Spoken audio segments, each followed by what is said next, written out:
ಬೆಂಗಳೂರಿನಲ್ಲಿ ದೇಗುಲ ಗಾಳಿ ಗೋಪುರ ಧ್ವಂಸ ಮಾಡಲಾಗಿದೆ. ಗಣೇಶ ದೇಗುಲದ ಗಾಳಿ ಗೋಪುರ ಧ್ವಂಸವಾಗಿದ್ದಕ್ಕೆ ಸ್ಥಳೀಯರು ಆಕ್ರೋಶ ಹೊರಹಾಕ್ತಾ ಇದ್ದಾರೆ. ಬೆಂಗಳೂರಿನಲ್ಲಿ ದೇಗುಲದ ಗಾಳಿ ಗೋಪುರ ಧ್ವಂಸ ಆಗಿದೆ. ಮಹದೇವಪುರದ ಎಇಸಿಎಸ್ ಲೇಔಟ್ನಲ್ಲಿ ಈ ಘಟನೆ ಸಂಭವಿಸಿದೆ. ಫುಟ್ಪಾತ್ ಮೇಲೆ ಇದ್ದಂತಹ ಕಾರಣಕ್ಕೆ ಧ್ವಂಸ ಮಾಡಿದ್ದಾರೆ ಅನ್ನೋ ಆರೋಪ ಕೇಳಿಬರ್ತಾ ಇದೆ. ಜಿಬಿಎ ಇಂಜಿನಿಯರ್ನಿಂದ ಧ್ವಂಸ ಅಂತ ಸ್ಥಳೀಯರು ಆರೋಪ ಮಾಡ್ತಾ ಇದ್ದಾರೆ.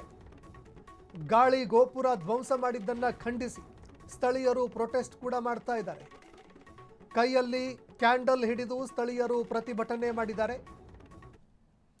ಗಾಳಿ ಗೋಪುರ ಧ್ವಂಸ ಮಾಡಿದ್ದಕ್ಕೆ ಸ್ಥಳೀಯರು ಹೋರಾಟಕ್ಕೆ ಮುಂದಾಗಿದ್ದಾರೆ. ಕೈಯಲ್ಲಿ ಕ್ಯಾಂಡಲ್ ಹಿಡಿದು ಕ್ಯಾಂಡಲ್ ಮಾರ್ಚ್ ಮಾಡಿದ್ದಾರೆ. ದೃಶ್ಯಾವಳಿಯಲ್ಲಿ ನೋಡ್ತಾ ಇದ್ದೀರಿ. ಫುಟ್ಪಾತ್ ತೆರವು ಕಾರ್ಯಾಚರಣೆ, ಅಕ್ರಮವಾಗಿ ಫುಟ್ಪಾತನ್ನು ಒತ್ತುವರಿ ಮಾಡಿಕೊಂಡಿದ್ದರ ವಿರುದ್ಧ ಕಾರ್ಯಾಚರಣೆ ನಡೀತಾ ಇದೆ. ಇದೇ ವೇಳೆ ಒಂದು ಗಾಳಿ ಗೋಪುರ ಕೂಡ ಇದೇ ರೀತಿ ಫುಟ್ಪಾತ್ ಮೇಲೆ ಇರುವಂಥದ್ದು ಕಂಡುಬಂತು. ಜಿಬಿಎ ಅಧಿಕಾರಿಗಳು ಅದರ ಮೇಲೂ ಕೂಡ ಜೆಸಿಬಿ ಹರಿಸಿದ್ದಾರೆ. ದೊಡ್ಡ ಡ್ರಿಲ್ ಮಷೀನನ್ನು ಬಳಕೆ ಮಾಡಿ ಗಾಳಿ ಗೋಪುರವನ್ನು ಕೆಡವಿದ್ದಾರೆ. ದೃಶ್ಯಾವಳಿಯಲ್ಲಿ ನೋಡ್ತಾ ಇದ್ದೀರಿ. ಇದೀಗ ಸ್ಥಳೀಯರು ತೀವ್ರವಾಗಿ ಆಕ್ರೋಶ ಹೊರಹಾಕ್ತಾ ಇದ್ದಾರೆ. ಹೋರಾಟಗಳು ನಡೀತಾ ಇದೆ. ಪ್ರತಿಭಟನೆಗೆ ಮುಂದಾಗ್ತಾ ಇದ್ದಾರೆ. ಕೈಯಲ್ಲಿ ಕ್ಯಾಂಡಲ್ ಹಿಡಿದು ಕ್ಯಾಂಡಲ್ ಮಾರ್ಚ್ ಮಾಡಿ ತೀವ್ರ ಆಕ್ರೋಶ ವ್ಯಕ್ತಪಡಿಸಿದ್ರು. ಯಾವ ಅಧಿಕಾರಿಗಳು ಗಾಳಿ ಗೋಪುರವನ್ನು ಕೆಡವಿದ್ದಾರೆ ಅವರ ವಿರುದ್ಧ ಕ್ರಮ ಆಗಬೇಕಂತ ಒತ್ತಾಯ ಮಾಡ್ತಾ ಇದ್ದಾರೆ. ಇತ್ತ ಜಿಬಿಎ ಅಧಿಕಾರಿಗಳು ಫುಟ್ಪಾತ್ ಮೇಲೆ ಇದ್ದಿದ್ದರಿಂದ ಕೆಡವಿದಿವಿ ಅಂತ ಮತ್ತೊಂದು ಕಡೆ ಅಧಿಕಾರಿಗಳು ಇದನ್ನು ಸಮರ್ಥನೆ ಮಾಡಿಕೊಳ್ತಾ ಇದ್ದಾರೆ. ಇತ್ತ ಸಾರ್ವಜನಿಕರು ಗಾಳಿ ಗೋಪುರ ಕೆಡವಿದ್ದಕ್ಕೆ ತೀವ್ರವಾಗಿ ಅಸಮಾಧಾನ ವ್ಯಕ್ತಪಡಿಸ್ತಾ ಇದ್ದಾರೆ. ಇನ್ನು ಈ ಬಗ್ಗೆ ಕ್ಯಾಂಡಲ್ ಮಾರ್ಚ್ ಕೂಡ ಮಾಡಿದ್ದಾರೆ. ಸ್ಥಳೀಯರು ಶಾಂತಿಯುತವಾಗಿ ಪ್ರತಿಭಟನೆ ಮಾಡೋದಕ್ಕೆ ಕ್ಯಾಂಡಲ್ ಮಾರ್ಚನ್ನು ಮಾಡಿದ್ದಾರೆ. ಕ್ಯಾಂಡಲ್ ಮಾರ್ಚ್ ಮಾಡೋ ಮೂಲಕ ಈ ಘಟನೆಯನ್ನು ತೀವ್ರವಾಗಿ ಖಂಡಿಸಿ ಆಕ್ರೋಶ ಹೊರಹಾಕಿದ್ದಾರೆ. ಇನ್ನು ಇದಕ್ಕೆ ಸಂಬಂಧಪಟ್ಟಂತೆ ಇತ್ತ ಜಿಬಿಎ ಅಧಿಕಾರಿಗಳು ಯಾವ ರೀತಿಯಾಗಿ ಸ್ಪಷ್ಟೀಕರಣ ಕೊಡ್ತಾರೆ ನೋಡಬೇಕಾಗತ್ತೆ. ಮಹದೇವಪುರದಲ್ಲಿ ನಡೆದಿರುವಂತಹ ಘಟನೆ ಇದು. ಅಧಿಕಾರಿಗಳ ಸ್ಪಷ್ಟೀಕರಣ ಏನು ಬರುತ್ತೆ ಅದನ್ನು ಕೂಡ ನೋಡಬೇಕಾಗತ್ತೆ.